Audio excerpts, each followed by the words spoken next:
함께 기도하겠습니다. 네. 예, 감사합니다. 함께 기도하겠습니다. 사랑간에 충만하신 하나님, 시간 한나 여전도의 헌신 예배로 하게 해주심에 감사드립니다. 주님, 이 시간 말씀 앞에 섰습니다. 주님, 성령의 충만하심으로 함께하여 주셔서 말씀 전하는 자가 담대함으로 전하게 하여 주시옵고, 듣는 우리의 모두의 마음의 문을 열어주셔서 그 말씀이 우리 마음 가운데 깊이 새겨지고 말씀대로 그리스도인답게 살아가는 우리 모두가 될 수 있도록 주님 인도하여 주시옵소서. 이 모든 말씀 예수님의 이름으로 기도합니다. 아멘. 네, 오늘 말씀 제목은 그리스도인으로 불리었다라는 제목입니다.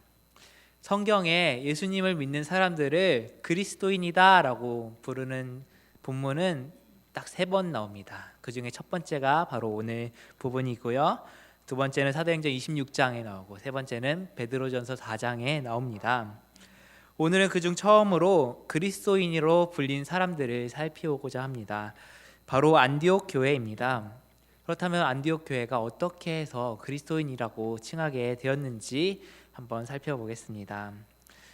네, 먼저 사도행전 1장 8절입니다. 예수님께서 부활하시고 승천하시면서 제자들에게 이렇게 말씀하셨습니다. 오직 성령이 너희에게 임하시면 너희가 권능을 받고 예루살렘과 온 유대와 사마리아와 땅끝까지 이르러 내 증인이 되리라. 아멘.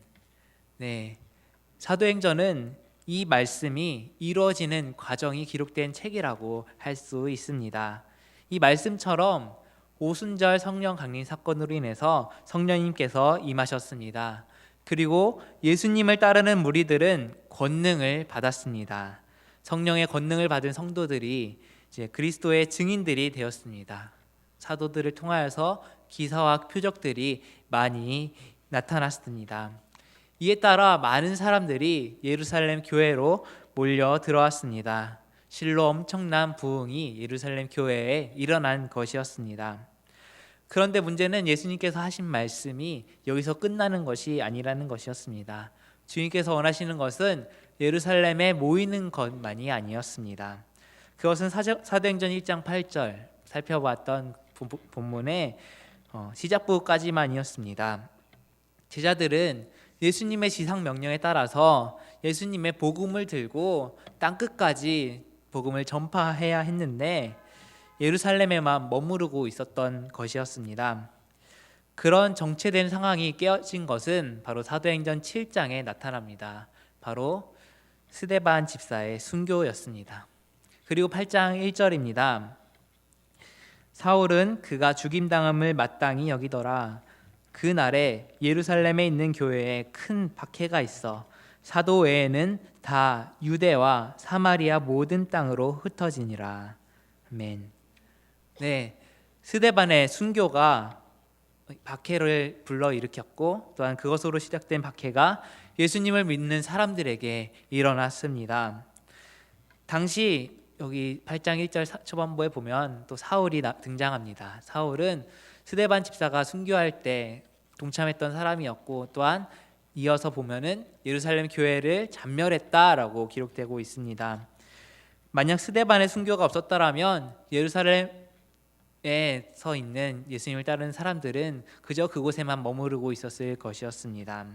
그러나 박해가 일어나자 예수님을 따르는 사람들이 박해를 피해서 유대 밖으로, 사마리아 지역으로, 또한 갈릴리로, 또한 갈릴리를 떠나서 이방 땅으로 퍼져나가게 된 것입니다. 그 결과 어떻게 되었나요? 예수님의 말씀처럼 복음이 이 예루살렘과 온 유대를 넘어서 사마리아로 전해지고 있습니다. 바로 8장에서 빌립 집사를 중심으로 사마리아 지방의 복음이 전파되는 모습이 나옵니다. 또한 드디어 9장에서는 복음이 땅끝으로 전파되기 위해 준비되는 과정이 나옵니다. 먼저는 나중에 이방인의 사도로 세워지는 바울이 회심하는 사건이 나타납니다. 또한 10장에서는 이 베드로를 통해서 이방인에게 복음을 전파할 수 있는 가능성이 열립니다. 바로 이탈리아 부대의 백부장 고넬료에게 복음을 전한 것입니다. 당시 유대교 신자들에게 있어 이방인에게 복음을 전한다는 것은 상상을 할 수 없었던 일이었습니다. 인정을 할 수 없었던 일이었죠. 그렇지만 하나님께서는 예수님의 수제자인 베드로에게 환상을 통해서 이방인의 복음의 가능성을 열어주셨습니다. 그 환상은 이렇습니다. 베드로가 옥상에 있는데 하나님께서 한 접시를 보내셔서 그것을 먹으라고 하셨습니다. 그 안에는 사실 성경에 부정하다라고 기록된 것들이 담겨져 있었습니다. 그래서 베드로는 그것을 거부하였으나 하나님께서 거룩하다 한 것을 내가 속되다 여기지 말라라고 하셨습니다. 그 환상을 통해서 베드로는 이방인에게 복음이 전해질 수 있다는 것을 알게 된 것입니다. 뒤이어 고넬료와의 만남을 주선하시면서 베드로와 예루살렘 교회는 이방 선교가 가능하다는 것을 확인할 수 있었습니다. 그리고 드디어 오늘 본문인 11장에서 이방 지역의 첫 이방인 교회가 세워지게 된 것입니다. 바로 안디옥 교회였습니다. 안디옥 교회가 있는 안디옥 지역은 주전 300년경 이 도시를 세웠던 헬라 제국의 셀류코스가 자기 아버지인 안티오코스의 이름을 따라서 지은 이름입니다. 이 도시는 주전 300년경 수리아의 도성으로 만들어져서 주전 63년 로마에 의해서 지배된 이후에도 계속해서 정치와 경제와 문화와 종교의 중심지로 만들어졌습니다. 그래서 안디옥은 이 로마 시대 때 로마 제국의 가장 큰 세 번째 도시였습니다. 그랬기 때문에 이 안디옥에 최초의 이방인 교회가 세워질 수 있었던 것이었습니다. 이 안디옥은 예루살렘에서 로마로 가는 길목에 있었던 국제적인 도시였고 무역의 중심지였기 때문에 초기 복음 전파 사역에 아주 중요한 역할을 할 수 있었던 지역이었습니다. 그런데 놀라운 것은 이 안디옥 교회가 사도들이 세운 교회가 아니었다라는 것이었습니다. 예루살렘에 왔던 헬레파 기독교인들이 박해를 피해서 다시 흩어지는 길목에서 자신들의 신앙을 지키기 위해서 모인 곳이 바로 안디옥 교회였습니다. 그리고 그곳에서도 열심히 복음을 전파했습니다. 유대인들뿐만이 아니라 헬라인들에게까지도 복음을 전파하기 시작한 것이었습니다. 그 결과로 유대인들이 대부분이었던 예루살렘 교회와는 달리 유대인이나 이방인이나 구분할 것 없이 헬라어를 사용하는 모든 이들이 하나님을 그리고 예수님을 믿게 되는 일이 벌어졌습니다. 이 환난을 당하고 핍박을 당하고 주님의 교회를 세운다는 것은 얼마나 엄청나게 어려운 일이었을까요? 그러나 그런 어려움과 고난과 핍박 가운데에서 그것을 통과한 사람들과 그것을 통과하지 못한 사람들의 차이점이 바로 여기서 드러나는 것입니다. 우리가 조금만 시험을 만나도 낙심하고 좌절하고 그것을 크게 확대하는 사람들은 더러 있습니다. 이와 반대로 우리에게 아무리 큰 환난과 시험이 있다고 할지라도 전능하신 하나님만을 의지하고 의뢰하는 사람은 그 믿음으로 표대를 향하여 앞으로 나아가고 더욱더 힘있게 신앙생활을 하면서 사명을 감당하며 나가는 것입니다. 우리는 이런 성도의 모습을 안디옥 교회에서 찾아볼 수 있습니다.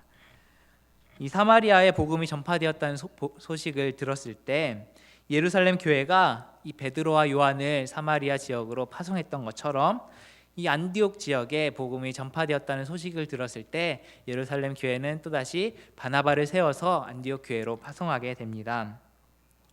그는 위로의 아들이라는 별명을 지닌 사람이었습니다. 그리고 바나바는 그곳에 사울을 데리고 와서 함께 사역을 시작합니다. 이 사울은 우리가 잘 알고 있는 바울의 유대식 이름입니다. 그가 이방인에게 복음을 전파하는 사역이 두드러지게 나타날 때부터 바울이라는 헬라식 이름을 사용하게 되었습니다. 이 바울에게 있어 바나바는 귀한 은인이었습니다. 이 바울이 회심한 후 3년 만에 예루살렘 교회에 갔을 때 예루살렘에 있는 사람들은 바울을 의심하고 두려워했습니다. 왜냐하면 그가 스데반의 순교에 동참하였던 사람이었고 예루살렘 교회를 적극적으로 핍박하였던 사람들 중에 하나였기 때문이었습니다. 그러나 바나바가 이 예루살렘 교회와 바울의 중재를 섰습니다. 예루살렘 교회에 바울이 회심했던 사건과 또한 그가 3년 동안 다메섹에 있어서 하나님의 복음을 그리스도를 전파하였던 것을 소개하면서 그가 예루살렘 공동체 가운데 인정받을 수 있도록 적극적으로 도와준 것이었습니다. 또한 그가 이방인에게 복음을 전할 수 있도록 그를 세워준 것입니다. 이방인에게 복음 전하는 데 있어서 이 바울은 아주 탁월한 능력을 가진 사람이었습니다. 그는 길리기아 다소에서 태어난 헬라파 유대인으로 헬라어와 헬라 문화에 능숙한 사람이었습니다. 또한 로마 시민권자로서 로마 지배하에 있는 지역이라면 어디든지 자유롭게 다닐 수 있었던 사람이었습니다. 그리고 또한 그는 이미 자신의 고향인 다소에서 헬라인들을 상대로 수년간 복음을 전하고 있었습니다. 그렇기 때문에 바울은 안디옥 교회에 밀려들어온 이방인들을 상대로 복음을 효과적으로 전파할 수 있는데 적합한 사람이었던 것이었습니다. 그것을 알기 때문에 바나바는 바울을 세워준 것이었습니다. 이렇듯 바나바처럼 주변 사람들을 챙기면서 다른 사람들의 장점과 능력을 발견해주고 그것을 인정해주고 세워주며 함께 일어나는 것이 참으로 귀합니다. 고린도전서 12장 4절입니다. 은사는 여러 가지나 성령은 같고 직임은 여러 가지나 주는 같으며 또 역사는 여러 가지나 모든 것을 모든 사람 가운데에서 역사하시는 하나님은 같으니 각 사람에게 성령의 나타남을 주심은 유익하게 하려 함이라. 아멘. 이처럼 은사와 직책, 교회 활동들은 신자들에 따라서 각각 다를 수 있으나 일을 하게 하시는 하나님은 한 분 하나님이십니다. 아름다운 협력을 유지하며 서로를 세워주고 또 유익하게 할 때 교회는 주님 안에서 아름답게 자라는 것입니다. 네, 바나바와 바울이 이렇게 안디옥 교회에서 와서 성도들을 말씀으로 잘 양육했더니 안디옥 교회 성도들이 그의 삶이 참으로 귀한 모습으로 변화되었습니다.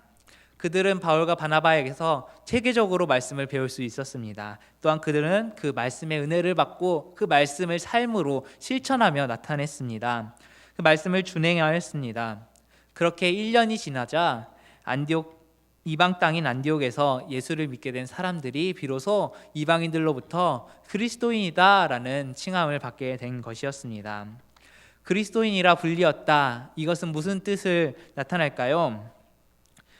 이것을 봤을 때 처음 예루살렘의 교회가 만들어졌을 때가 생각납니다. 사도행전 2장 43절에 보면 예루살렘 교인들에 대한 주변 사람들의 평가가 나타납니다.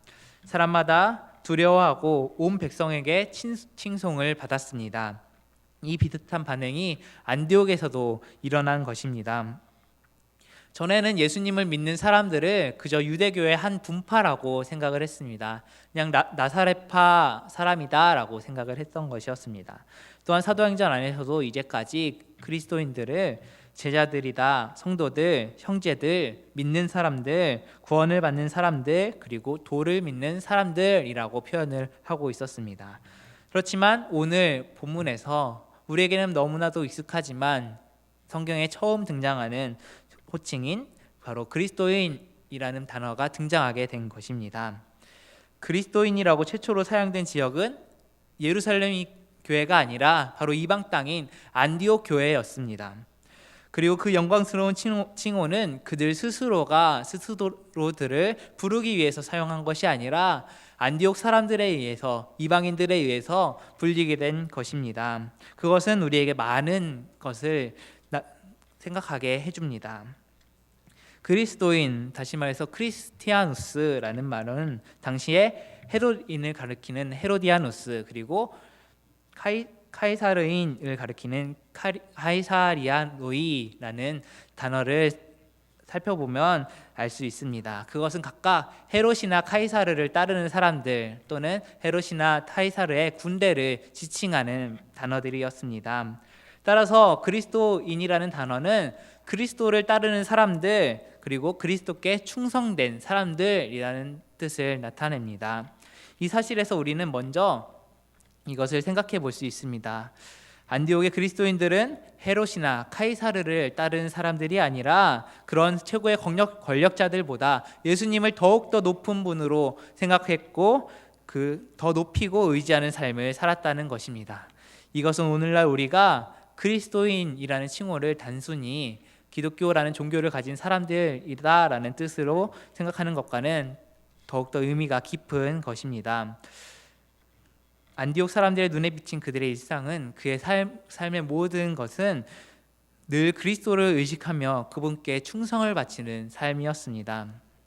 그런데 사실 처음 그리스도인이라는 칭호가 붙었을 때 그 의미를 우리말로 잘 표현한다면 예수쟁이다라는 말로 표현을 할 수가 있겠습니다. 원래는 조롱하려고 시작된 의미였습니다. 그렇지만 결과적으로는 그러한 지칭이 도리어 안디옥 교인들을 자랑스럽게 하였습니다. 예수님을 믿지 않는 사람들조차 인정하게 된 안디옥 교회 교인들의 변화된 모습과 그 열심이 오늘 우리에게 도전이 되는 것입니다. 우리도 예수님을 닮은 성도들, 또한 세상과는 구별된 모습을 보여주는 성도가 되어야 합니다. 우리들도 그리스도를 따르는 사람이라면 우리의 모든 언행에 그리스도의 흔적이 있으므로 지역사회와 지역 주민들에게 감동을 줄 수 있습니다. 우리들도 우리가 날마다 만나는 사람들에게 예수 그리스도를 보여주는 사람이 되셔서 그리스도인으로서 인정받고 존중이 여김을 받고 하나님의 영광을 나타냅시다. 또한 우리가 우리 스스로 그리스도인이라 할 때 이것이 어떻게 해서 붙이게 된 칭호인지를 생각하면서 얼마나 그것이 고귀한 이름인지를 항상 기억하면서 날마다 그리스도인답게 사는 성도가 됩시다. 바로 신앙과 삶이 일치함으로 온전한 그리스도인으로서 하나님 앞에 설 때, 세상 앞에 설 때 그것이 영광스러운 이름이 되는 것입니다. 한편 이 바나바와 사울이 이 안디옥에서 1년간 사역을 하고 있었던 일 중에 일어난 일입니다. 본래 안디옥이라는 도시가 크니까 사람들이 자주 이곳에 왕래를 하였습니다. 그 중에 예루살렘 교회에서 온 지도자들이 방문을 하였습니다. 그 중에 아가보라 하는 선지자가 있었습니다. 그 선지자가 이곳에 와서 천하의 큰 흉년이 들리라 라고 말을 했습니다. 과연 그 말대로 실제로 글라디우디오 황제 시대에는 로마 곳곳에 흉작과 기근이 이어졌습니다. 특히 유대의 역사가 요세푸스는 헬레나 여왕이 많은 양의 옥수수와 무화과를 사서 나누어 주었음에도 불구하고 많은 사람들이 양식을 조달할 수 없어서 죽어갔던 큰 기근에 대해서 기록하고 있습니다. 우리는 어려움이 닥칠 때 그 어려움의 희생자가 되지 않기 위해서 몸부림을 칩니다. 특히 기근과 불안과 같은 현실이 빠져들면 그 현실이 바뀌기 전까지는 내 손에 쥔 것을 놓치지 않기 위해서, 아무에게도 주지 않기 위해서, 아무도 빼앗지 못하게 하기 위해서 더욱더 단단히 움켜쥐는 것이 자연스럽습니다. 그런데 아마도 기근은 안디옥 교회보다는 예루살렘 교회에 더욱더 큰 피해를 주었던 것 같습니다. 어쩌면 안디옥 지역은 흉년의 피해를 겪지 않았을지도 모르겠습니다. 하지만 이 제국 전체, 로마 제국이 전체가 이 산발적인 흉작으로 인해서 황폐해졌다는 것을 생각하면은 안디옥에도 얼마 있지 않으면 흉작이 들 것이라는 것을 상상할 수 있었을 것입니다. 그런 면에서 이 예루살렘 교회를 돕기로 시작한 안디옥 교회의 결정은 그들이 예루살렘 교회를 결코 남으로 여기지 않았음을 살펴볼 수 있는 것입니다. 이제 갓 1년 된 교회 공동체에 속한 그들에게 선포된 예언의 말씀은 이 미래에 대한 불안한 것을 더욱더 크게 하였을지도 모르겠습니다. 이러한 예언의 말씀은 앞으로 힘든 시간이 닥쳐오니 제 앞가림 잘하고 물질 관리 잘하고 내일을 대비하라는 메시지로 해석할 수 있었을 것입니다. 그러나 놀랍게도 이제 막 새로 시작한 안디옥 교회에서는 이 상황에서 자신들의 공동체를 지키고 보존하고 유지하는 것보다는 더욱더 상황이 어려운 예루살렘 교회를 위하여 돕기 위해 나누기로 결정하였습니다. 어떻게 나누었는지 성경에 자세히 나와 있습니다. 바로 각각 그 힘대로 나누기로 결정하였습니다. 그것은 조금이라도 덜 내놓기 위한 핑계가 아니었습니다. 얼마씩 정해서 내자라고 한 것이 아니었습니다. 그저 자신들의 모든 힘을 다 바쳐서 예루살렘 교회를 섬기기로 작정한 것이었습니다. 이 두 교회는 하나님 안에서 진정한 한 가족이었던 것이었습니다. 이 예루살렘 교회의 파송을 받아서 말씀을 들고 안디옥 교회로 온 바나바와 사울은 이제 헌금 주머니를 가지고 안디옥으로부터 파송을 받아 예루살렘 교회로 향하게 되었습니다. 이처럼 안디옥 교회는 자신들에게 선교사를 파송해서 영적인 성장에 도움을 준 예루살렘 교회를 결코 잊지 않았습니다. 예루살렘 교회의 복음의 빚을 진 것을 안디옥 교회는 재정적으로 도움을 주면서 갚았던 것이었습니다. 로마서 15장 27절 말씀입니다. 이방인들이 그들의 신령한 것을 나눠 가졌으면 육신의 것으로 그들을 섬기는 것이 마땅하니라. 아멘. 이 말씀을 통하여서 바울은 신령한 것을 나누어 준 사람들에게 육신의 것을 나누어 주라, 육신의 것으로 갚으라라고 말씀하였습니다. 비록 예루살렘 교회에서는 아직도 이방인들에게 복음이 전파되는 것에 대해서 불편하게 생각하는 사람들이 많이 있었을지도 모르겠습니다. 그러나 안디옥 교회는 그들의 구제 행위를 통하여서 우리가 그리스도 안에서 유대인이나 헬라인이나 한 형제요 자매라는 것을 몸소 실천하였던 것입니다. 사도행전 20장 35절 말씀입니다.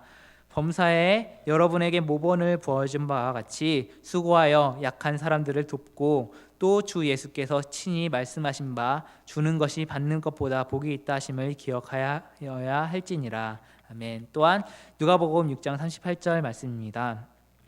주라 그리하면 너희에게 줄 것이니 곧 후히 되어 누르고 흔들어 넘치도록 하여 너희에게 안겨주리라. 너희가 헤아리는 그 헤아림으로 너희도 헤아림을 도로 받을 것이니라. 아멘. 예수님께서는 다른 사람을 향한 구제를 천국에 향하는 투자로 가르쳤습니다. 또한 바울은 헌금이 결실을 기대하며 씨를 뿌리는 것과 같은 투자라고 했습니다. 잠언 19장 17절 말씀입니다. 가난한 사람에게 은혜를 베푸는 것은 주께 구워드리는 것이니 주께서 그 선행을 넉넉하게 갚아주신다 라고 말씀하고 있습니다. 하나님께서는 이 다른 사람에게 기꺼이 은혜를 베푸는 자들에게 풍성한 공급을 약속해 주십니다. 이 모든 나눔의 근원은 우리가 하나님의 은혜를 얼마나 깊이 알고 있느냐, 얼마나 깊이 체험하느냐에 따라 달려 있습니다. 우리 모두는 따라서 이 시대의 사회적 약자의 아픔과 연약한 교회의 고통의 소리를 외면하지 않아야 합니다. 어려운 사람들의 필요, 연약한 교회의 필요를 따라 나누어 주는 것, 그것이 하나님의 자녀들과 주님의 교회가 세상을 살아가는 원리고 세상을 섬기는 가장 구체적인 방법입니다. 그것을 기억하면서 이 부분에서 우리가 더욱 헌신하였으면 좋겠습니다. 그러할 때 하나님께서 반드시 우리를 밀어주시고 우리 성도님들을 밀어주시는 역사가 일어날 것입니다. 또한 살펴볼 것은 안디옥 교회의 다양한 신분과 다양한 민족 출신들로 구성되었다는 점입니다. 그럼에도 불구하고 그 안디옥 교회는 조화와 협력이 훌륭하게 이루어진 교회였습니다. 안디옥 교회에는 하나님의 말씀을 붙잡고 사명을 감당했던 분들이 있었습니다. 모두 다 하나님의 일을 맡아 섬기는 분들이었습니다. 그런데 그 출신과 배경은 각각 달랐습니다. 사도행전 13장 1절 말씀입니다. 안디옥 교회에 선지자들과 교사들이 있으니 곧 바나바와 니게르라 하는 시므온과 구레네 사람 루기오와 분봉왕 헤롯의 젖동생 마나엔과 및 사울이라. 먼저 바나바와 사울은 앞서 살펴보았습니다. 두 번째는 니게르라 하는 시므온입니다. 니게르는 검다라는 뜻인데 흑인을 의미합니다. 지금 이 공동체는 다양한 인종의 사람들이 모여 있음을 살펴볼 수 있습니다. 또한 그레네 사람 루기오입니다. 이것은 다양한 지역의 사람들이 모여 있음을 알 수 있습니다. 또한 분봉왕 헤롯의 젖동생 마나엘입니다. 이는 유대 사람의 신분으로 보면 그는 왕족이라고 할 수 있습니다. 이것은 다양한 출신의 사람들이 모여 있다라는 것을 알 수 있습니다. 이처럼 출신 성분과 인종적 배경, 종교적인 배경도 서로 다르던 사람들이 한 교회 안에서 모여서 동역하고 있었는데 그럼에도 불구하고 안디옥 교회는 갈등이 없고 서로 존중하고 인정함으로 조화와 협력의 리더십을 발휘했다는 것입니다. 이것은 교회를 평안하게 하는 것입니다. 참으로 대단한 교회의 모습입니다. 하나님께서는 이 안디옥 교회를 들어 쓰셔서 이방 선교에 사용하셨습니다. 이렇게 모든 것이 서로 다른 사람들이 함께 협력하여 사역했지만 서로 다투지 않고 예수님 안에서 하나 되어서 교인들을 가르치고 섬기며 양육하고 함께 교회를 세워나갔습니다. 이 모든 차이를 넘어서서 같은 말, 같은 뜻, 같은 비전, 같은 열매를 향해 달려나갔습니다. 이처럼 안디옥 교회는 그리스도 안에서 하나가 됨으로 복음을 실천했습니다. 그렇습니다. 오늘 이 시대의 모든 교회들도 조금의 차이, 조금의 다름 때문에 서로를 판단하고 정죄하며 갈라서고 분쟁하는 모습을 쉽게 찾아볼 수 있습니다. 그러나 그러한 교회 공동체가 아니라 서로 다름이 틀림이 아니라는 생각을 가지고 그 다름을 인정하면서 하나님의 교회를 선한 목적에 따라서 세우고 하나님의 나라를 이 땅에 건설하는 일에 헌신해야 할 것입니다. 우리가 차이나 다름을 강조하면 강조할수록 점차 서로 멀어질 수밖에 없습니다. 그러나 그것을 인정하면서 하나님의 사랑으로 서로를 세워주고 덮어주고 함께하면 안디옥 교회처럼 하나님 나라 확장을 위해 크게 쓰임받는 것입니다. 우리 교회도 우리 한나 여전도에도 안디옥 교회 같은 그리스도인이라라는 칭함을 받으면서 하나님의 나라를 확장을 위하여 더욱 크게 쓰임받기를 소망합니다. 함께 기도하겠습니다. 하나님, 언제나 우리를 세워주시고 하나님의 선한 계획하심 가운데 인도해 주심에 감사를 드립니다. 오늘 말씀을 통하여서 이방 땅에 처음으로 세워진 안디옥 교회의 모습을 살펴보았습니다. 그들의 복음을 전하고자 하는 열심과 그들의 변화된 삶 자체가 살아있는 전도로서 우리에게 감동을 주었습니다. 바나바와 바울이 아름답게 동역하는 모습은 귀한 본을 보여주었습니다. 또한 예루살렘 교회가 경제적으로 어렵다는 소식을 듣고는 자신들에게 영적으로 도움 준 그 교회에 사랑의 빚을 갚았습니다. 우리 또한 이 안디옥 교회처럼 기도와 말씀을 통하여 주님의 마음을 이해하고 전도와 배우기에 힘쓰기로 다짐합니다. 아름다운 동역으로 참여하고 선교와 구제를 통하여 나누어 주기를 힘쓰고 예수님의 성품을 닮아서 하나님의 비전에 참여하기 원합니다. 이것을 위하여 우리를 세워주시고 양육하시고 인도하여 주시옵소서. 우리 모두 스스로가 그리스도인이라고 부름받기에 부족함이 없는 삶을 살기로 다짐합니다. 우리가 받은 은혜를 함께 나누고 다른 지체들을 격려하고 자원하여 주님의 일에 동참함으로 하나님께서 베푸시는 풍성한 위로와 기쁨과 평강과 열매를 날마다 거두어 살 수 있도록 우리를 도와주시옵소서. 우리의 모범이 되신 예수 그리스도의 이름으로 기도드립니다. 아멘.